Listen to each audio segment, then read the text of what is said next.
So safeguarding is one of the newer presentations that we've put together, but it is a very important one. And it's important not only for umpires, but for sport as a whole. With this presentation, safeguarding and the discussions of abuse and harassment can sometimes be very personal to people, including some of the people in this that are listening to this presentation. If you are affected by the presentation, we strongly encourage you to seek out professional help and support in this. It is a very important subject. We do feel we need to address it, but we do also realize that it can be very personal and people can be affected by it. By the end of this briefing, we're hoping that you have an understanding of what abuse is and the names and main types of abuse, our role in reporting and recording our concerns and any concerns that we receive, how to respond if you receive an allegation of abuse or harassment, what World Rowing's work in safeguarding is, and where to look for information on World Rowing's policy, procedures, and other resources.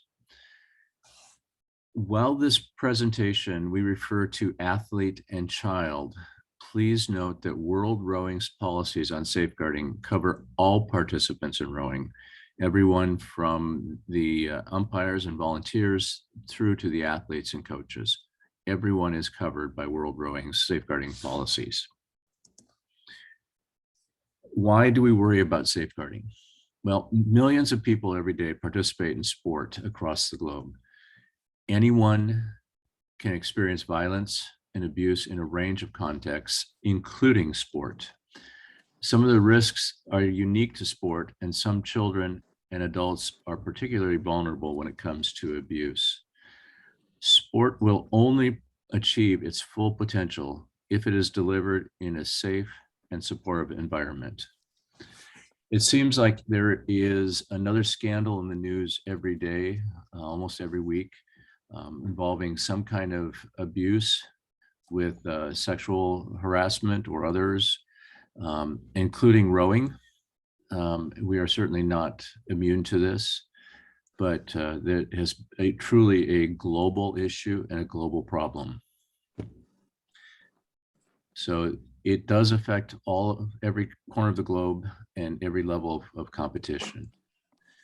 World Rowing believes it is a fundamental right of all individuals involved in rowing to be able to participate in a nonviolent, safe, and respectful environment.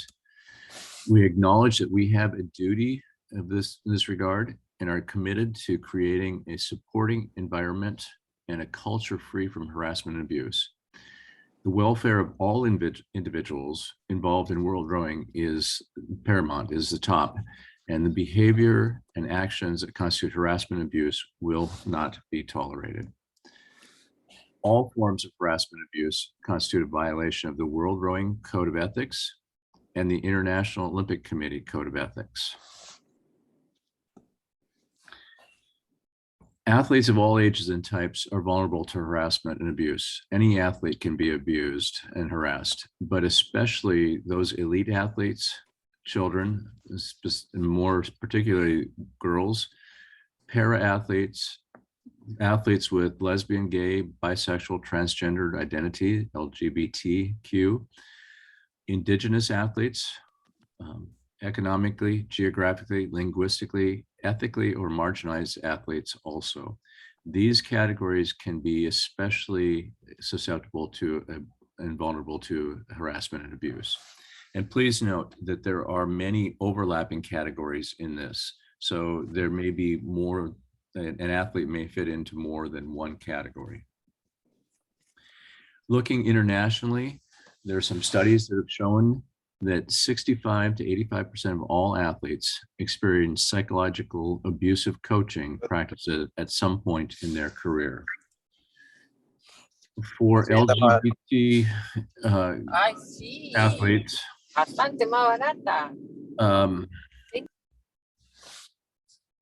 there is a very high percentage of them that have experienced some kind of homophobia, sometime of closeted or unsafe behaviors in sport.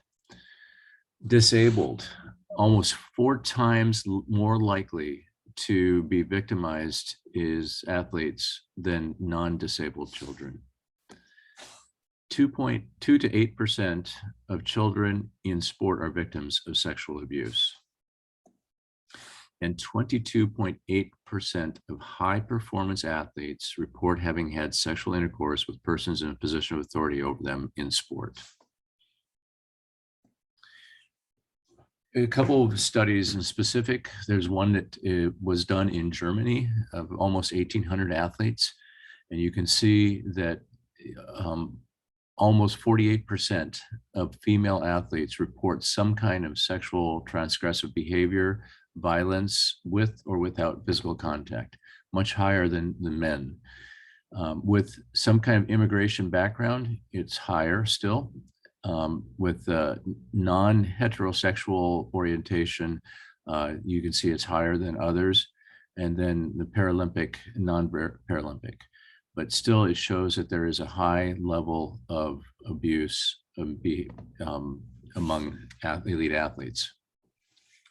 Another study from Belgium shows that for athletes, psychological abuse much higher among LGBT, elite, and disabled athletes. When you look at physical, ethnic minority, LGBT, elite athletes, and disabled athletes, especially look at the high levels of disabled athletes, have some kind of physical abuse. And sexual abuse, once again, much higher than the total sample for each of these categories. Abuse affects not only current performance, but it also has long-term negative impacts. Some of the top negative health impacts, both current and for retired athletes: eating disorders, where 15% of current athletes and 22% of retired athletes report some kind of eating disorders; self-harm and suicidal thoughts. 13% of those athletes who are being abused report some kind of suicidal thoughts, and for retired athletes, it goes up to 20%. Females report a far more harmful health outcome than men do. So this shows us that it does affect athletes and affect sport. For child and athlete protection, we talk about protection as being a set of activities that are required for a specific child or adult who are at risk or are suffering from harm. So protection is dealing with a specific. But when we talk about safeguarding, it refers to the actions we take to ensure that all children and athletes are safe from harm when involved in our clubs and activities. So protection is individual. Safeguarding is an overall responsibility for all of the actions we do to minimize the harm and provide for a safe and secure environment for our athletes. Abuse refers to the acts of commission or omission, not doing or not doing something that lead to a child experiencing harm. Child abuse in any form of physical, emotional, or sexual mistreatment or lack of care that leads to harm or injury. An individual may abuse or neglect a child directly, or may be responsible for the abuse because they fail to prevent another person from harming that child. We will cover 5 main categories of abuse in this presentation, and we'll go into more details on what each of these entails in the next few slides. But the 5 main categories of abuse are physical, emotional, sexual, neglect, and then bullying or harassment. Starting off with physical. Physical are deliberate actions that cause physical harm to an athlete. Some examples of this are contact offenses, punching, beating, biting, striking, choking, or slapping an athlete, intentionally hitting an athlete with an object or sporting equipment, encouraging or permitting an athlete to return to play prematurely following a serious injury, or prescribing diet, weight control, or other methods without regard to the well-being or health of an athlete. Some non-contact offenses are physical, in isolating an athlete in a confined space, forcing an athlete to assume a very painful position for no athletic purpose, withholding or recommending against adequate dehydration, nutrition, medical attention, or sleep, or providing illegal drugs or non-prescribed medications to an athlete. The next category of abuse is emotional. And emotional is a deliberate pattern of non-contact behaviors that lead to emotional or psychological harm to the athlete's health and development. And this includes verbal acts, a pattern of behaviors that attack an athlete personally, like calling them worthless, fat, disgusting, repeatedly or excessively yelling at a particular participant or participant in a manner that serves no productive training or motivational purpose. It can also include physical acts, a pattern of physically aggressive behaviors like throwing the sporting equipment, water bottles, chairs at or in the presence of participants, punching walls or windows in a way that the athlete feels that they are threatened and emotionally threatened. Stalking. And stalking is a course of 2 or more acts, including cyber stalking, directed specifically at a person that would cause a reasonable person to fear for their safety, fear for the safety of another person, or experiencing substantial emotional distress. And cyber stalking is one of the newer things, but it's probably one of the more difficult things to really control and watch for and know that it's going on. And please note, as we go through these different categories, there are actions that can fit into more than one of the categories. So keep that in mind, that they are overlapping categories. They're not independent of each other, or they don't have to be. The third type of abuse, the one that we probably think of first when we think of abuse, is sexual abuse. And it's a deliberate use of the child or athlete or vulnerable person by an abuser for sexual pleasure or self-gratification. Sexual abuse can include child sexual abuse, sexual assault, sexual or gender-related harassment, sexual exploitation, sexual abuse, or any other sexual intimacies that exploit an athlete.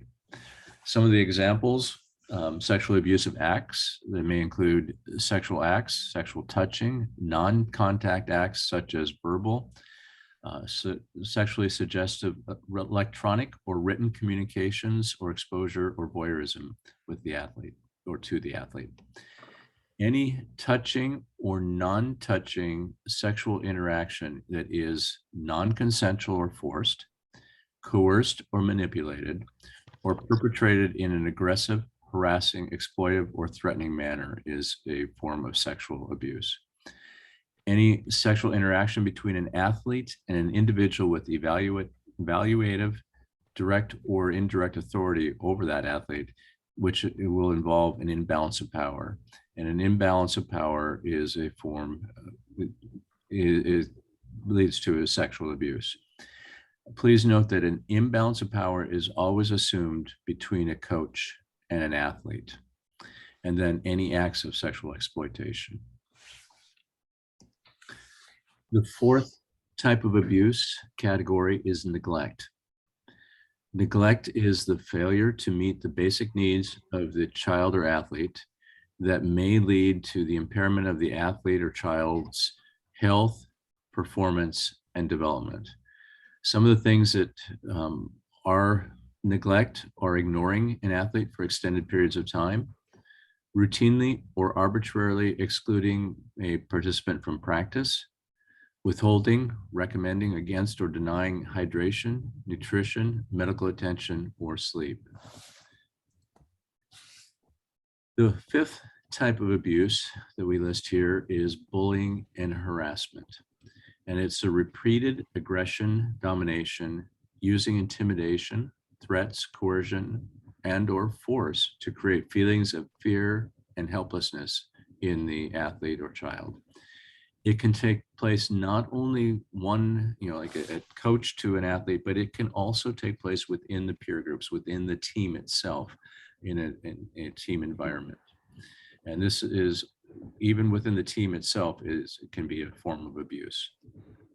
Some of the things involve physical behaviors: hitting, pushing, punching, beating, striking, kicking, choking, slapping an athlete. Once again, throwing things and hitting an athlete, requiring or forcing or otherwise requiring the consumption of alcohol, illegal drugs, and other substances, tying, taping, or otherwise physically restraining an athlete, sexual simulations or sexual acts of any nature, excessive training requirements focused on individuals on a team.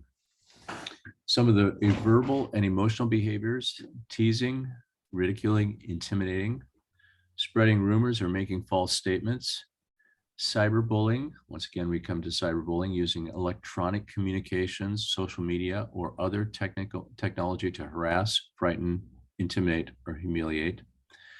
Sexually excluding somebody and asking others to do the same. Making negative, disparaging comments on an athlete's sexual orientation, gender expression, gender, disability, religion, race, skin color, national origin, ethnic traits. Withholding or reducing playing time to an athlete based on his or her orientation. Sleep deprivation, otherwise unnecessary schedule disruption, or the withholding of water and or food for an athlete. All of these are types of harassment, and it includes like what we sometimes call hazing, trying to, that a person has to do certain things that they normally would not do to try to be a part of the group or to bring them into the group. That is a form of abuse too. Okay. What is our role? As participants in sport, especially in rowing, we have a responsibility to create a safe and support a safe environment and a culture free from harassment and abuse. We need to observe and watch for abuse and try to prevent it where possible. And then we need to exercise the 3 R's: receive, record, and report. And we'll go over those in the next few slides. So, how might we become aware of a concern? What to do? What would we do if we're told about an incident? What to do if a child said they are being abused? Our job for most of us is to receive, record, and report. Receive: listen responsibly and respond sensitively. Do not ask leading questions. Do not try to interpret what they're saying. Just listen and respond sensitively. Do not promise confidentiality. There are times when we have to report what's going on to the proper authorities so that they can take the actions that need to be. So you can't promise confidentiality, but you can say that we will try to keep this, we will try to only notify those people who are required. It's not our job to decide whether a harm has been done. We are just to listen and respond and receive the reports. It is our role to act on any concerns that we have. The second R is to record.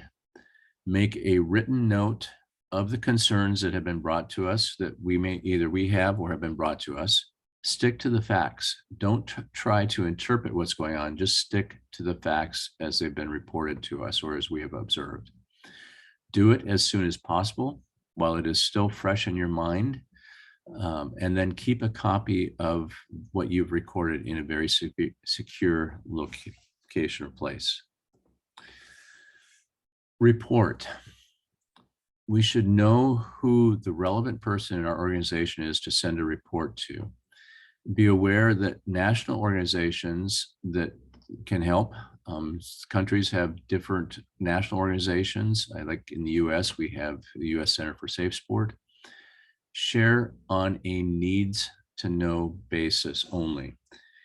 And unless you are specifically trained and have the authority, it's not our job to investigate. Our job is to receive, record, and report, and let the people who are trained and have the authority to do the investigation. For World Rowing, we have an incident report form. It can be found on the worldrowing.com website under the safeguarding portion of the website. This is a form that is used at World Rowing events, but it can also provide a good template or a good form for you if you want to record this and the important things that it requires recording. So the World Rowing reporting process. If a concern is raised about an individual who may be at risk of harassment or abuse, the first question is that person in immediate danger? If they are in immediate danger, we need to work to get them out of that danger and to secure them. And that can involve police, emergency services. If we need to do that, make sure that we provide them with the record and record the advice and pass it on when you report the concern as soon as you can. And it should be within 24 hours. If it is not immediate, or even if it is and that immediate protection has been taking place, we need to report our concerns to the World Rowing Safeguarding Officer and make a record of the concern on the report form of incidents of harassment and abuse.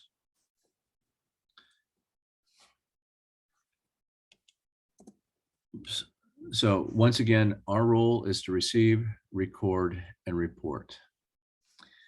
I'm going to turn now to the steps that World Rowing has taken in trying to create an environment of harassment and abuse. And a little bit about the World Rowing Safeguarding Working Group, the background initiatives. In 2018, early 2018, World Rowing established a safeguarding working group. It was composed of Lenka, who was then the chair of the Athletes Commission, who now is an ex officio member, or not ex officio, but a member of the council. Mike Wilkinson, a member of the Sports Medicine Committee, Jürgen Steinecker, who is the chair of the Sports Medicine, Anna Marie Phelps, and Lucy Trochet. Lucy is a staff member at World Rowing and is responsible for World Rowing's activities in safeguarding. World Rowing's policies and procedures were launched in February 2019. Beginning in 2019, World Rowing has implemented a policy of having an event safeguarding officer at each of the World Rowing events. World Rowing has also begun training and awareness initiatives for all World Rowing communities, including organizing committees at the coaching conference, umpiring clinics and seminars like the one that you are attending right now. In 2021, there was a safeguarding webinar series. And then beginning this month, actually beginning tomorrow, there will be a athlete safeguarding webinar. There's a series of 2 planned for this month. The first one tomorrow, the second one later in the month. And these are geared towards athletes and what their role is in safeguarding. And if you know an athlete, please encourage them to attend. The information for that webinar, for those webinars, is on the World Rowing website. World Rowing has also worked on creating some online resources available for safeguarding and the safeguarding webpage, including education and communication materials. World Rowing also is working to support member federations to implement policies and embed best practices at the grassroots levels of the federations in the countries. In 2020, the Extraordinary Congress improved statute and rule changes, which enhanced or increased the member obligation with an emphasis on safeguarding requirements for each member of World Rowing.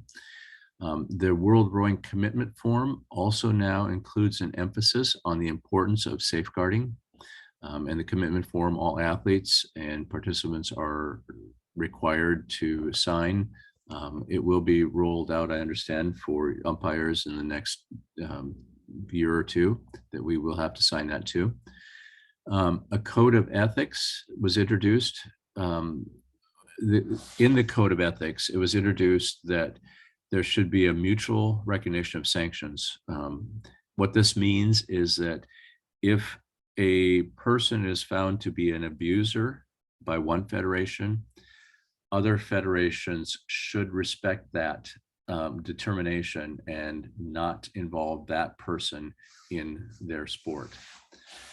The rules also now require organizing committees to have a named event safeguarding officer at World Rowing events. So World Rowing has their safeguarding officer. The organizing committees also should have their event safeguarding officer too. The focuses for 2022, the webinar series for athletes, as we mentioned, the first one will be March 7th, tomorrow, and then another one later in March. World Rowing is working on continental webinars, and they'll being planned for the second and third quarter of this year, specifically targeting Africa, Asia, South America, and then continuing to develop the centralized online resources, including templates, awareness training, education materials for coaching education, and for dissemination across continents to support our members, World Rowing's members, and all participants in World Rowing events. Here is a bit of the World Rowing policy and procedures. You can see the scope of the policy, and notice that it applies to athletes, coaches, medical personnel, PISA staff and consultant, PISA council and commission members, and all people participating in PISA activities. And this includes umpires as part of it too. So we are covered by this.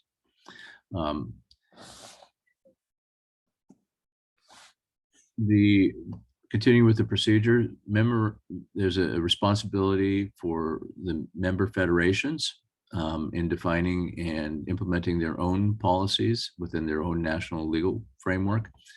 And then as participants, 5.3 there, we are tasked with taking action to safeguard others against harassment, abuse, and rowing, and for taking immediate action once has been identified, whether or not a complaint has been made. And if we're at a World Rowing event, to report our concerns to the safeguarding officer or the appropriate designated person. So we're going to go now in the next few slides over the World Rowing safeguarding officer and their role, what we expect from organizing committees, what the roles of the rest of us who are not the ESO or the organizing committee, and what our roles are in this process. So World Rowing has created this position of event safeguarding officer. Their job is to become the central point of contact for safeguarding matters at an event. They should provide advice and support to individuals with respect to safeguarding. They are required to complete and submit reports centrally to the World Rowing Safeguarding Group during and after each event. They need to ensure the appropriate confidentiality is maintained of any incidents or reports that come to them. In certain cases where immediate action is required, they can work with the local authorities and emergency services, form a triage group to support the decision-making. In other words, create a group that will work on dealing with this situation and keep in contact with the organizing committee and World Rowing event manager on a strictly need-to-know basis. The safeguarding officer needs to provide support and advice to any independent investigation that may be required. And then, as we mentioned, write an event report at the end of each event to the World Rowing Safeguarding. The World Rowing Safeguarding Officer is usually is chosen from a World Rowing Council or commission member that will already be attending an event. So it's not bringing in somebody new, it's somebody who's already going to be there. That person has to go through a basic training workshop or equivalent. They will have parallel duties at the event, but it's important in that selection that those duties be considered so that they will be able to be available to the athlete, anybody who may need to report something with safeguarding.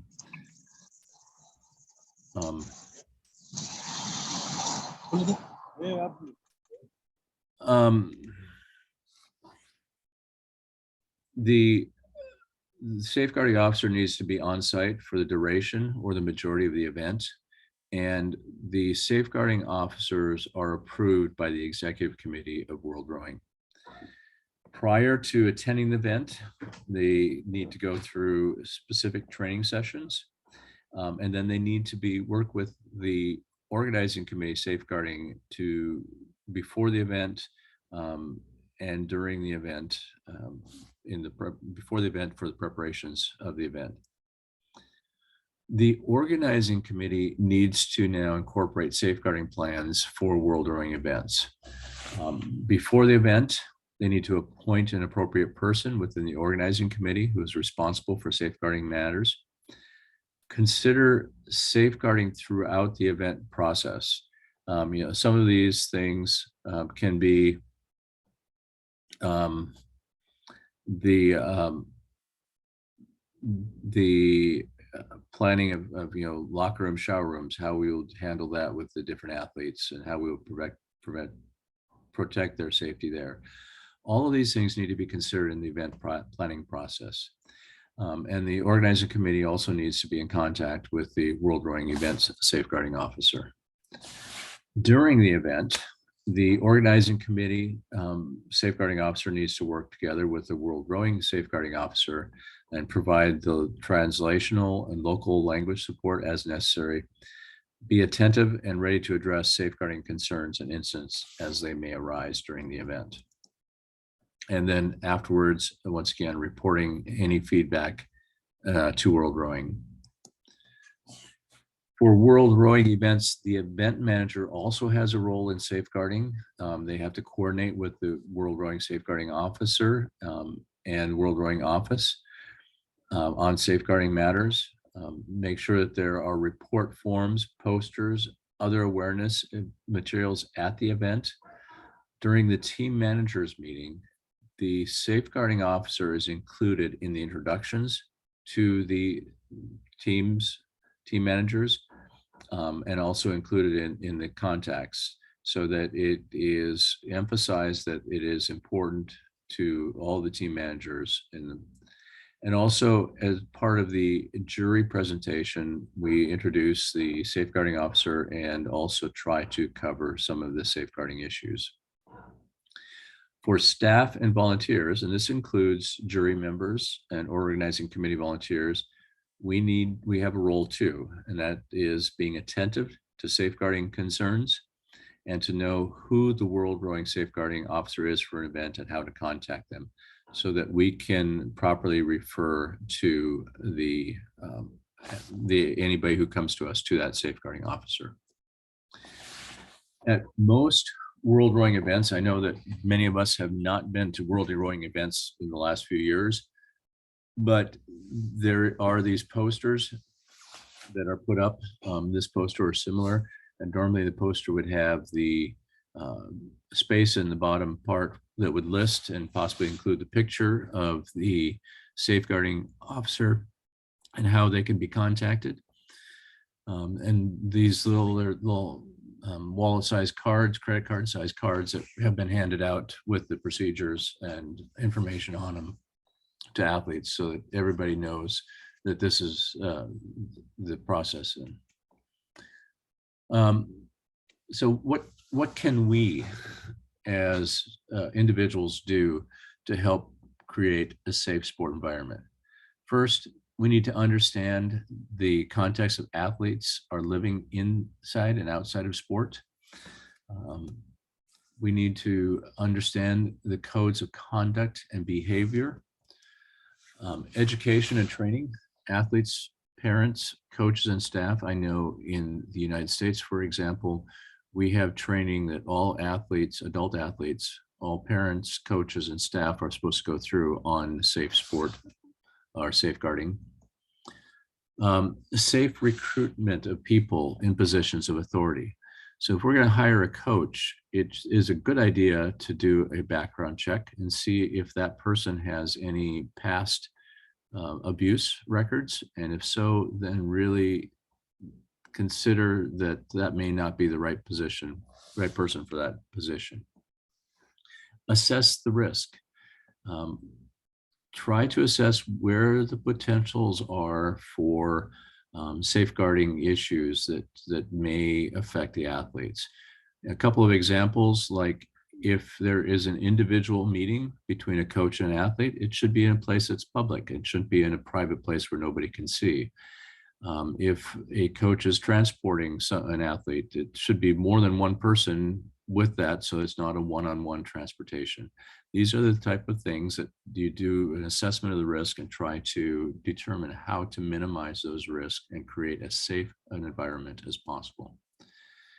Use positive influence of people of positions to build a safe environment. So many of us are leaders in our communities, in the rowing communities, and that puts us in a position where we can help to build a safe environment that will influence the safe environment of our organizations. Be prepared to challenge poor behavior. If you see it, be prepared to challenge and possibly report it. Make it easy for people to raise concerns. It is challenging to create an environment where people feel free to raise their concerns, but unless we do that, we will not know and be able to address the issues that are creating a environment where it is not safe and positive for the athletes. Does your member federation have a safeguarding policy? If they do you know where it is and what it says? Does your federation have a designated safeguarding person? If not, if your federation does not have a policy or does not have a designated safeguarding person, what actions can you take to help your federation create that safeguarding policy, and including the people that should be contacted? We need to understand a little bit about what resources are available to us. Many federations already have safeguarding resources available for us. Many of the National Olympic and Paralympic committees have safeguarding resources which are available. Some countries have specific safe sport organizations. For example, as I mentioned earlier, the United States has a Center for Safe Sport, which governs safe sport in our country. Other countries have similar type organizations. Governments may have resources and laws. I've been told, like in Colombia, it's illegal to have a sexual relationship between a coach and an athlete. So there are government resources and laws in certain countries. We need to all be positive influences in creating a safe environment where all individuals participate in a nonviolent, safe, and respectful environment. It is inherent on all of us to do this and to create it, and we all need to be part of the solution in this. There are some support and resources which are available internationally. World Rowing. There is a safeguarding page on the World Rowing website, which has a number of resources. There is a safeguarding officer at World Rowing, and if you email safeguarding@World Rowing, you'll be able to contact, and that's Lucy right now. The Swiss have certain, you can see the resources there. UK has certain resources. There's the International Childline International, which provides help, and Befrienders Worldwide. And then Safe Sport International, which is a safeguarding webpage resource and links can be used. All of this information can be found on the World Rowing website. Having said that, there are questions? I see a couple. Just a reminder that the safeguarding website webinars are March 7th and 14th at 1:30 Central European Time. And you can register for those through the links found on the World Rowing website. Are there any other questions that people may have? Earlier today, I was asked a question whether umpires are included in safe sport and harassment of umpires. And yes, as participants in World Rowing events, umpires are included in this, both in prohibiting from committing acts, but also that we should not, as umpires, be harassed or abused in any way.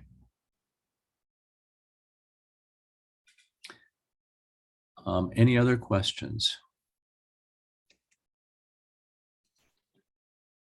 If not, thank you for joining in. This is, as we said, a very important initiative within World Rowing and something that we all have a role to play in it. So thank you. Chris, please. Yes. May I ask for a point I want to cover? Yeah. Concerning, of course, in case of in our sport, as umpires or other sports as referees, sometimes, as you said, we are subjected to some sort of assault or violence. How do you interact, or how do we take corrective measures? How do we defend ourselves, for example, apart from reporting these incidents? How do we react to these actions? How should we, as umpires or as as instructors, whether umpires or referees or organizing committees and so? That's a good question and not an easy one to answer necessarily. First of all, I think that a number of countries have laws. Some countries have laws that require or kind of protect the umpires. But when it happens in place, I think it's somewhat incident specific. But I think remind the people that we are all here for a safe environment, a safe sport. And if they are harassing you, you are not going to be able to do your job, which means that their athletes are not going to be able to perform like they would like to. Yes, maybe if I clarify my question, yeah. I mean, I'm not only ordered to just show a smile and a smiling face as a response to someone who's harassing or raising voice or saying something negative or this kind of insults, for example. And so how do I react to these points? Just I do not, I will not submit a report that some athlete or some committee or whether this country or that has said blah blah blah blah and just submit a report. How do I react? Well, I would say I would say challenge the behavior if you can do it in a way that's not going to lead to physical violence or other escalating it. Challenge them and say that it is, that especially at rowing, we are all bound by the safeguarding procedures, and that we should all be following them. And that includes the coaches and athletes. If you're at a World Rowing event, you can challenge them, but also raise the issue with the safeguarding officer and ask them to help in trying to solve the situation. I'm not sure I have a great answer, Mohammed, for every possible scenario. But I think that just smiling and taking it isn't always the answer either. But also, I don't think escalating it into a major conflict is necessarily a solution also either. Although Mhm. I would say if somebody is abusing a referee, are there chances that they're also abusing other people in the sport too? And that's a concern. Yes, I see that. Thank you. Yeah.